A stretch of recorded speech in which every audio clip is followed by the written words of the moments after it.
আসসালামু আলাইকুম। আমি আজকে আপনাদের দেখাবো কিভাবে নট ফাউন্ড 404 প্রবলেম সলভ করা যায়। আপনি যদি আপনার ওয়েবসাইট গুগল র্যাঙ্কিং এ নিয়ে আসতে চান, তাহলে এটা কিন্তু একটা বড় বাধা। আমি এটা আমার ওয়েবসাইট tunur.com। তো এই ওয়েবসাইটে এই সমস্যাটা আছে।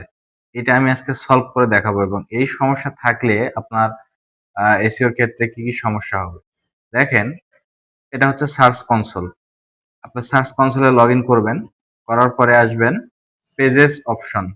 আসার পর এখানে দেখেন যে নট ইন্ডেক্স দেখাচ্ছে 1.12 এতগুলা ইউআরএল নট ইন্ডেক্স এবং মাত্র ইন্ডেক্স আছে 475। তাহলে আমার ওয়েবসাইট কিভাবে গুগলে র্যাঙ্কিং এ আসবে? এটা সম্ভব নয়। এখন এই যে কারণগুলা, এখানে কারণগুলা আছে, অনেক কারণ আছে। তার মধ্যে আমি আজকে শুধুমাত্র একটা কারণ নিয়ে কথা বলবো, সেটা হচ্ছে নট ফাউন্ড 404 প্রবলেম। এই প্রবলেমটা এখানে আমার 151টা লিঙ্ক এখানে আছে, 151টা লিঙ্ক। এর ফলে যা হচ্ছে সেটা হচ্ছে যে গুগলের রোবট যখন আমার ওয়েবসাইটে আসতেছে এবং এতগুলা লিঙ্ক নট ফাউন্ড পাচ্ছে, তার মানে গুগলের রোবট মনে করতেছে যে এটা একটা পরিত্যক্ত সাইট, এই সাইটটা আসলে মেইনটেনেন্স করা হচ্ছে না। তো এজন্য গুগলে আমি আসলে র্যাঙ্কিং পাচ্ছি না। তো এই সমস্যাটা আমরা যেভাবে সমাধান করব, একটা সহজ উপায় আছে, সেটা হচ্ছে অনেকে র্যাঙ্ক ম্যাপ ব্যবহার করে। র্যাঙ্ক ম্যাপ ব্যবহার করলে রিডাইরেকশনের একটা অপশন সেখানে থাকে। আর যারা আমার মতো ইউএসড এসইও বা অন্য কোনো প্লাগইন ব্যবহার করেন এসইওর জন্য, তারা আসলে একটা প্লাগইন আছে, যে প্লাগইনটা আপনি সহজে ডাউনলোড করে ইনস্টল করে নিতে পারবেন। এটা হচ্ছে একটা ফ্রি প্লাগইন। তো আসেন প্লাগইনটা আপনাদের দেখাচ্ছি। এই যে রিডাইরেকশন, এই যে রিডাইরেকশন প্লাগইন, এটা আপনি রিডাইরেকশন লিখে সার্চ করলেই পাবেন। এটা লিখে সার্চ করলে আপনি পাবেন এই প্লাগইনটা একদম ফ্রি। আপনি একদম ফ্রিতে এই প্লাগইনটা পেয়ে যাবেন।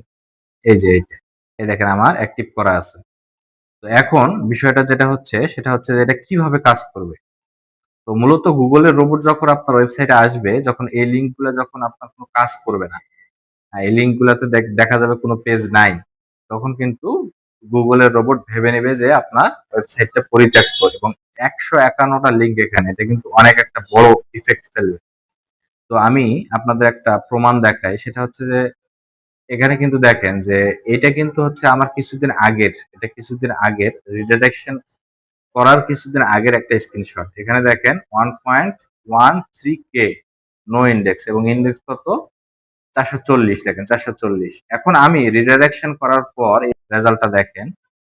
এই যে দেখেন এখন বর্তমান রেজাল্ট, এটা অনেক কমে আসছে। দেখেন যে 475 হয়েছে, আগে কত ছিল? 440 ছিল, এখন হচ্ছে 475 ইন্ডেক্স। মানে অনেকগুলা এখানে আপনি পজিটিভ দিক খুঁজে পাবেন যে আপনার ওয়েবসাইট র্যাঙ্ক হতে বাধ্য হবে।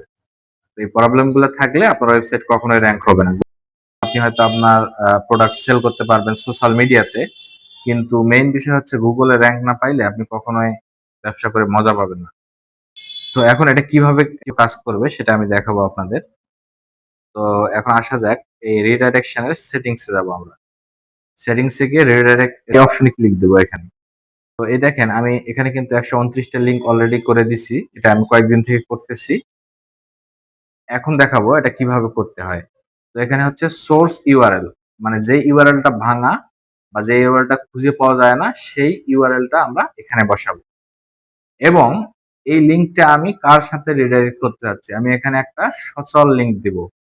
সচল লিঙ্ক দিব। তবে একটা বিষয় মনে রাখবেন যে এখানে আপনি যে লিঙ্কটা বসাবেন সেই লিঙ্কের রিলেটেড কোনো লিঙ্ক এখানে দিবেন। হ্যাঁ, রিলেটেড কিরকম সেটা হচ্ছে আমি দেখাই। তো আমি প্রথমে এখানে যাই। তো এখানে আসার পর আমি অলরেডি অনেকগুলো করে ফেলছি। এখানে আমি কয়টা করছি? 129টা করছি। 130 থেকে আমি শুরু করব। এই যে এটা হচ্ছে 130 নাম্বার। এই যে ইউআরএলটা আমি কপি করলাম। এটা কিন্তু দেখেন, এটা কিন্তু আমার একটা ই-কমার্স ওয়েবসাইটের, এটা হুকমার্স ইনস্টল আছে। এটা প্রোডাক্ট ট্যাগ। আমার ওয়েবসাইটে হুকমার্স ইনস্টল আছে। এটা হচ্ছে একটা প্রোডাক্ট ট্যাগ। তো এখানে লেখা আছে যে এই যে এই কিওয়ার্ড, এখানে একটা কিওয়ার্ড, এটা কিন্তু একটা কিওয়ার্ড। তো আমি এই রিলেটেড একটা এই রিলেটেড একটা টার্গেট ইউআরএল এখানে দেওয়ার চেষ্টা করব। আচ্ছা, এখন এই ইউআরএল এ কি কি কিওয়ার্ড আছে, যেমন ধরেন যে জব লেখা আছে। আচ্ছা আমি দেখি এই জব দিয়ে আমার অনেকগুলো আছে, কভার লেটার, সিভি। আমি এই সিভির লিঙ্কটা আমি এখানে রিডাইরেক্ট করে দেবো। এই লিঙ্কটা সচল, এই সচল লিঙ্কটা আমি রিডাইরেক্ট করে দেবো। এই যে এখানে বসায় দিলাম। তো এখন কিন্তু 2026, এখন কিন্তু এআই এর যুগ। তারপরও কিন্তু আপনাকে এআই কিন্তু এভাবে দেখায় দিবে না যে আপনাকে কিভাবে কাজটা করতে হবে। এআই জাস্ট আপনাকে ইনস্ট্রাকশন দিবে, কিন্তু এই কাজটা আপনাকে নিজেকে করতে হবে। আচ্ছা আমি এখানে বসায় দিলাম। মনে রাখবেন এখানে সোর্স লিঙ্ক মানে ভাঙা লিঙ্কটা, আমি এখান থেকে যে লিঙ্কটা পাইছি নট ফাউন্ড 404 থেকে আমি যে লিঙ্কটা ভাঙা লিঙ্কটা পাবো সেইটা আমি বসিয়ে দেব সোর্স ইউআরএল এ, এবং আমার ওয়েবসাইটের একটা সচল লিঙ্ক যেটার সাথে এই লিঙ্কের কোনো ওয়ার্ড মেলে বা এই কিওয়ার্ড মেলে, এরকম একটা লিঙ্ক এখানে, এরকম একটা সচল লিঙ্ক এখানে বসায় দেব। দেওয়ার পর অ্যাড রিডাইরেক্টে ক্লিক দেব। এখন যেটা হবে সেটা হচ্ছে যে যখন কেউ এই লিঙ্কে ক্লিক করবে, এই ভাঙা লিঙ্কটাতে যখন কেউ ক্লিক করবে, এই অচল লিঙ্কটাতে যখন কেউ ক্লিক করবে, তখন সরাসরি সে এই লিঙ্কটাতে চলে যাবে এবং এই পেজটা ওপেন হবে। তো এর আগে আমি যে কাজগুলো করছি এখানে কিন্তু সবগুলো লেখা আছে, লিস্ট করা আছে। তো দেখেন অলরেডি এই যে এই লিঙ্কটাতে অলরেডি একজন ক্লিক করছে, এই যে ক্লিক দেখাচ্ছে, একজন ঢুকছে এই লিঙ্কে। তো আপনি যখন লিঙ্কগুলো রিডাইরেক্ট করে দিবেন তখন কোন লিঙ্কে কয়জন ঢুকতেছে, কোন ভাঙা লিঙ্কে কয়জন ঢুকতেছে, এগুলো কিন্তু এখানে দেখতে পাবেন। হ্যাঁ, এখানেও কিন্তু এগুলা দেখতে পাবেন। এই যে এটা কত তারিখে এটা ঢুকছে এটাও দেখা যাবে এখানে। তো এভাবে আপনি সবগুলো কাজ করলে আশা করা যায় আপনার এসইও এই প্রবলেমটা সলভ হবে, একটা প্রবলেম সলভ হবে, এবং বাকি প্রবলেম যেগুলো আছে সেই প্রবলেমগুলো আপনি কিন্তু আমার পরবর্তী ভিডিওতে আপনি একটা ভালো রেজাল্ট পাবেন আশা করা যায়। আমি আপনাকে ইনস্ট্রাকশন দিব।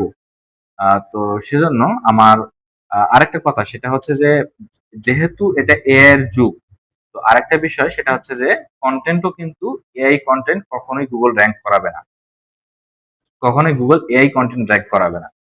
তো সেজন্য আপনার নিজে হাতে লেখা কন্টেন্ট হলে বেশি ভালো হয় গুগলে র্যাঙ্ক করানোর জন্য। তো গুগলে র্যাঙ্ক করানোর জন্য আরো অনেক ভিডিও আমি নিয়ে আসবো। তো আমার সাথে থাকার জন্য চ্যানেলটা সাবস্ক্রাইব করবেন, শেয়ার করে ভিডিওটা শেয়ার করে অন্যকে দেখার সুযোগ করে দিবেন। ধন্যবাদ।